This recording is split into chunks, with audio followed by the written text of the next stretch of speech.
Sabe o que tá por trás e que a imagem não pega? O som. Bem-vindo ao meu sonho. Será que eu passei também? Não, mentira! Eu vou começar do início. Esse é meu pai, DJ. Essa sou eu, cantando no coral da igreja. O som sempre fez parte da minha vida. Acho que ele me escolheu, sabe? Então foi. Câmera. Foi. Ação. Ele também me levou para lugares que eu nem imaginava, me abriu caminhos e possibilidades.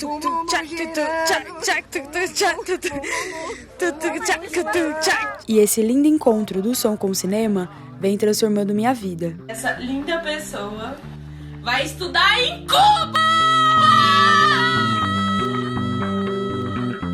E tudo isso foi crescendo, crescendo e crescendo. E hoje, mais uma vez, o som me escolheu. Eu, mulher preta, vou estudar em uma das maiores escolas de cinema do mundo.